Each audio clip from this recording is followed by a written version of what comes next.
Então tá, galera, eu tô feliz. Tô feliz porque eu descobri isso, sabe? Fazer esse tipo de vídeo me dá uma certa alegria. Eu me atualizo de tudo que tá saindo, então eu me sinto por dentro do que tá acontecendo. Leio o gibi ruim? Leio. Leio e vou falar sobre isso nesse vídeo.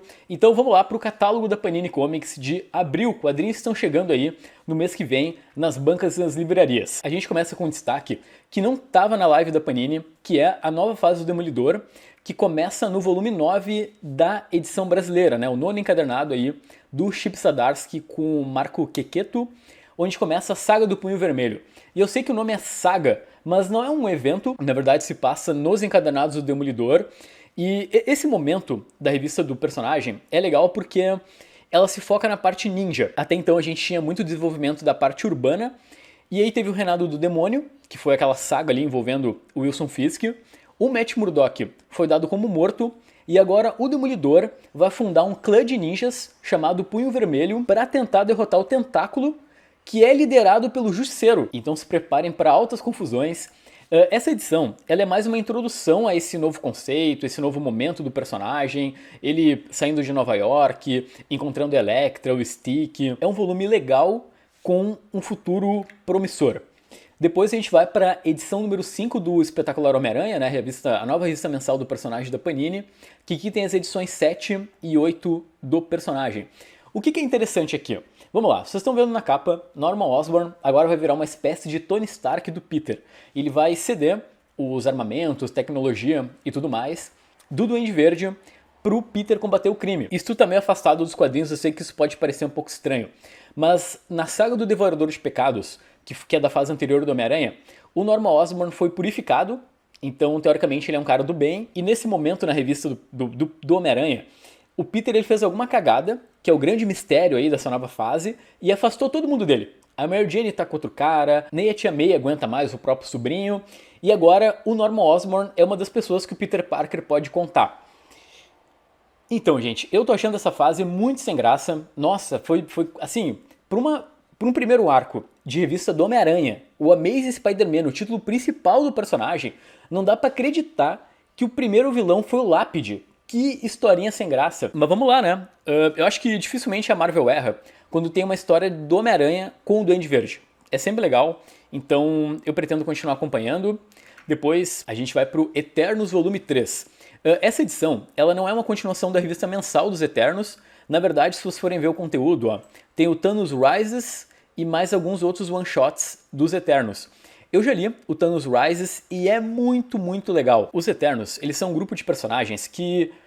Vamos lá, gente, eles não têm graça, eles não chamam atenção, não cativam. Então a Marvel tinha um grande problema quando resolveu levar eles pro cinema, porque não tem material de base interessante. Mas essa fase do Kieran Gillen tá muito boa, ele realmente está trazendo conceitos muito legais. Aqui, por exemplo, tem uma guerra civil rolando entre os Eternos por conta da questão da reprodução. Né? Alguns são a favor dos Eternos se reproduzirem entre si, outros não, dizem que não é o desígnio divino. Isso vai conectar com a origem do Thanos, a gente vê o nascimento dele nessa edição. Que revista legal que está sendo os Eternos, assim. É mais lenta, é para quem gosta mesmo de um hard sci-fi, mas tá muito boa. Depois a gente vai para a Saga dos X-Men volume 11, que na verdade eu só coloquei aqui para avisar que o conteúdo desse volume é praticamente o mesmo conteúdo aqui das Guerras Asgardianas que a Panini já publicou. Na verdade, esse novo encadernado, ele só não tem o crossover com a Tropa Alpha, que é a primeira parte desse evento. Então, se tu já tem esse encadernado, não vale a pena pegar ali a Saga dos X-Men. Eu sei que vai ter uma galera que vai querer padronizar a coleção e vai acabar pegando e ficando com a edição repetida, mas eu sou tão mão de vaca, mas tão mão de vaca, que eu prefiro não ter a edição para não ter que comprar de novo. Continuando aqui, a gente vai pro Hulk Grand Design, que é basicamente aquele bastantão do Hulk. Né? São os primeiros 40 anos de cronologia do personagem no único TPB. Esse é um quadrinho escrito e desenhado pelo Jim Rugg. E uma curiosidade aleatória, o Jim Rugg ele tem um canal de vídeos junto com o Ed Piskor, que é o cara que fez o primeiro Grand Design lá dos X-Men. Então tu vê que a dupla do canal do YouTube aí também fez o Grand Design. Depois tem o Cavaleiro da Lua, preto, branco e sangue, e deixa eu desabafar aqui, que quadrinho horroroso. E vocês estão falando aqui com um cara que é um fã do Cavaleiro da Lua. Tudo que sai do personagem, eu acho legal. É difícil eu não gostar. Mas nossa, esse encadenado ele se puxou. Aqui a gente tem então uma antologia que tem vários quadrinistas trabalhando aí em historinhas curtinhas de, sei lá, 10 páginas, do Cavaleiro da Lua, aí vai ter o Jonathan Hickman, Anocente, Chris Bacalo, o brasileiro Leonardo Romero. Mas, galera, tem umas histórias aqui que não faz sentido o editor da Marvel ter lido isso e dito, não, legal, vamos publicar. Eu acho que das 12 histórias que tem aí, eu gostei de duas e meia no máximo. Tem uma que, nossa, eu tava com muita expectativa. É uma história que é ao contrário, né? Tipo, o primeiro quadro é o último quadro e aí tu vai retomando. E eu tava super interessado, né? Nossa, que conceito legal, né? Brincar com a loucura do Cavaleiro da Lua, apresentar a história ao contrário. Aí chega no final e eu tava muito na expectativa que, nossa, vai ter uma reviravolta, alguma coisa surpreendente. E não, era só uma história ao contrário. E é isso. Um abraço. Tem umas partes que é basicamente o Cavaleiro da Lua indo socar alguém, aí ele soca alguém e a história acaba. Não tem um ponto de vista interessante, não tem uma reviravolta, não tem nada. É que eu acho que aqui a gente tem um problema conceitual. Vamos lá.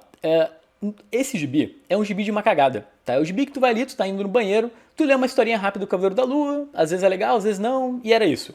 Só que aqui no Brasil, a Panini publica naquele formato gigante.